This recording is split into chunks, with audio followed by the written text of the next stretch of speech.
స్తోత్రం. మీ అందరికీ నా హృదయపూర్వక వందనాలు. దేవునికి మహిమ కలుగును కాక. మీరందరూ బాగున్నారా? దేవునికి మహిమ కలుగును కాక. నేను కూడా దేవుని కృపను బట్టి బాగున్నాను.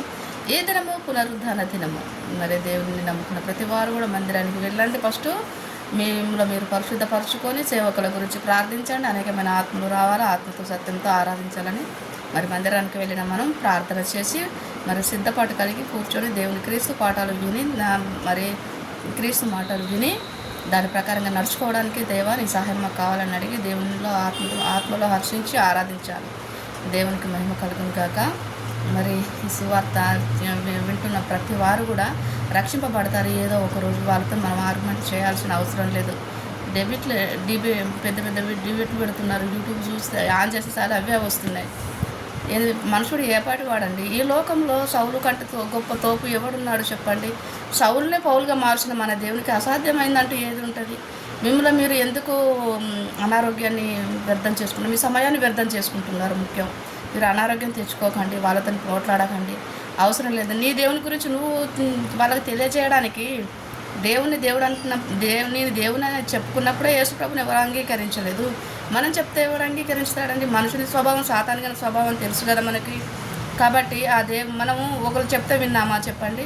దేవుడు మనకి ఏ ఆపద వచ్చిందో మనం దేనివల్ల మనం దేవుని నమ్ముకున్నామో మనకు తెలుసు కదా. వాళ్ళకు కూడా అలాంటివి కలిగిస్తాడు దేవుడు. వాళ్ళని ప్రేమించినట్లయితే వాళ్ళకు రక్షణ కావాలని రాసి పెట్టుంటే తప్పకుండా రక్షణ దొరుకుతుంది.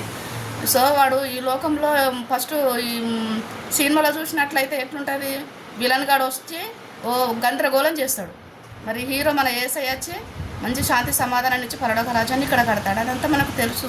కాబట్టి మన దేవుని మనం నిరూపించుకోవడానికి వాళ్ళు నిరూపించుకోవడానికి ఏంది ఇది ఒక డ్రామా లెక్క ఉన్నది. మంచిగా అనిపించట్లేదు. మీ డిబేట్లని పక్కకు పెట్టండి. క్రైస్తవులను ఇవేంటి? క్రైస్తవులు ఏహోవో కానీ ఏహోవో సాక్షి అంట.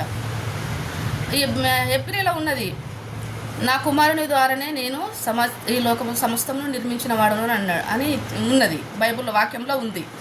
మరి భూమి ఆకాశంలో సృజించింది ఎవరు? యెహోవానే కదా.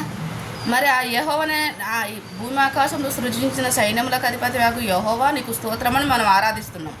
మరి భూమి ఆకాశంలో సృజించిన యెహోవా యేసు ప్రభువే కదా. మరి నా కుమారుని ద్వారానే ఈ లోకంలో అన్నీ నిర్మించానని అన్నప్పుడు మరి ఆ సైన్యములకు అధిపతి యెహోవానే కదా. మరి తండ్రి పేరు ఏంటి అని మనం అనుకోవచ్చు. కానీ తండ్రి విశ్వకర్త. ఆయనకు పేరు నువ్వు పెట్టలేవు. నీకు అంత దమ్ము లేదు, అంత శక్తి లేదు. నీ ఆయుష్ కాదు, నీ ముత్తాతల ఆయుష్ కూడా సరిపోదు తండ్రి నామానికి అనుకోవడానికి. అర్థమైందా?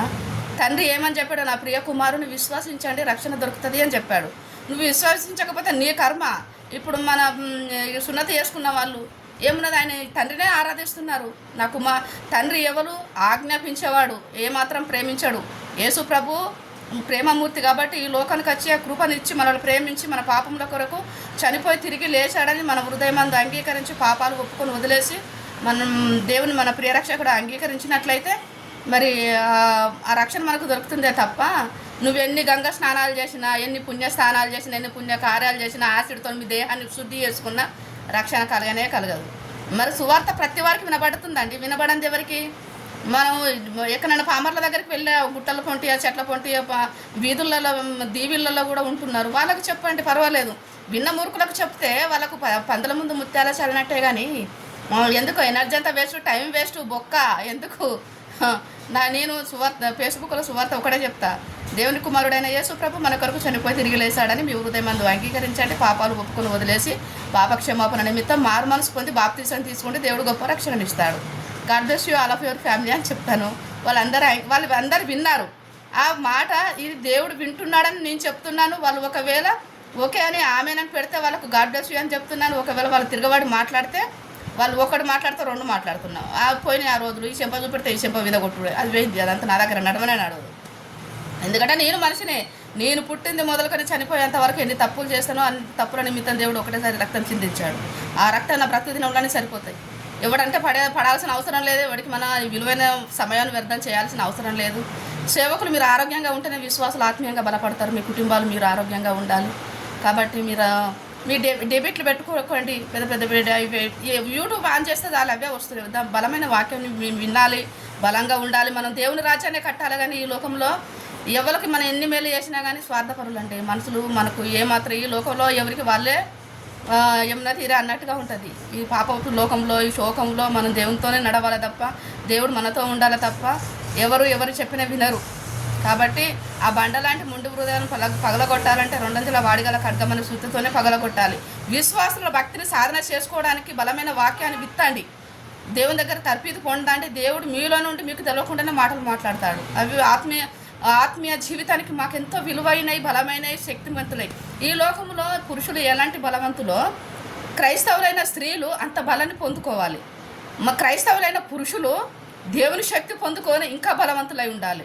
వాళ్ళు ఒక మరి కిరీటం. వాళ్ళు సంఘానికి మనమందరం సంఘంగా ఉన్న మనము వధువు అయితే దేవుడు మనకు ఒక గొప్ప కిరీటం. అది దేవునికి శిరస్సు. దేవుడు మనకు శిరస్సు, మనం సొగసైన కిరీటం.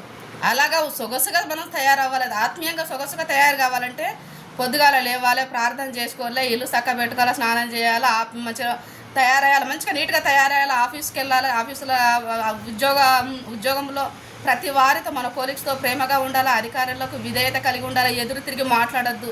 అది బైబుల్లో కూడా ఉంది. నీ అధికారులకు లోబడి ఉండాలని. అంటే మన జ్ఞానం ఉందిలే, అన్నిటికీ లోబడాలని అధిక తెలివితో మాట్లాడొద్దు.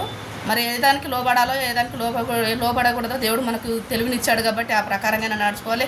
అధికారులను సంతోషపరచాలి, ఆ జీతం తీసుకొని రావాలి, కుటుంబంలో పెట్టాలి, మళ్ళీ సాయంత్రం రావాలి, ఇల్లును చక్క పెట్టుకోవాలి, పిల్లలకు అన్నం పెట్టుకోవాలి, మనం తినాలి, మళ్ళీ శుభ్రంగా పండుకోవాలి. వాక్యం వినుకుంటూ నేను కొంచెం రిలాక్స్ అవుదామని యూట్యూబ్ ఆన్ చేస్తే చాలు ఇవే కనబడుతున్నాయండి. డిబిట్లు ఏంది డిబిట్లు చల్లకుండా ఇవ్వడండి. మనుషుడు ఏ పాటు వాడండి దేవుడు జ్ఞాపకం చేసుకోవడానికి ఒక్క కనురెప్ప మాటన మారిపోతాడు.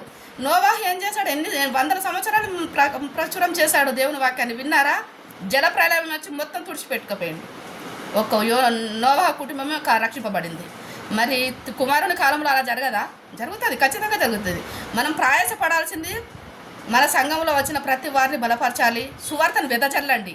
విన్న చెవులు చచ్చిన రోజు వాళ్ళు సాక్ష్యం చెప్తాయి, చెవులు సాక్ష్యం చెప్తాయి, మనసులు అబద్ధం ఆడితే. నువ్వు దేవుని గురించి నీకు తెలుసా అని అక్కడ దేవదూతలు అడగరా? చచ్చిపోయిన తర్వాత వీళ్ళు పోయినాక మాకు దేవుని సువార్త తెలియదు, మాకు ఎవరు చెప్పలేదు అని అంటే అక్కడ దేవదూతలు రికార్డ్ చేసినవి అన్నీ వినిపిస్తాయి. దేవదూతలు వినిపించకముందే వాళ్ళ చెవులు వాళ్ళకు సాక్ష్యం చెప్తాయి. అంతే. దేవునికి మహిమ కలుగును కాక. మందిరానికి సమయం అయింది, వెళ్తున్నాను నేను కూడా. ఎవరు నన్ను హట్ చేస్తే బాధపడకండి.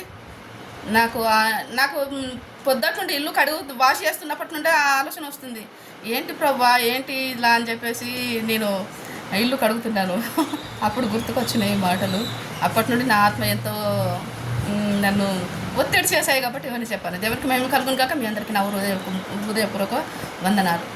Thank you Jesus. God bless you all of your family. Praise అలా.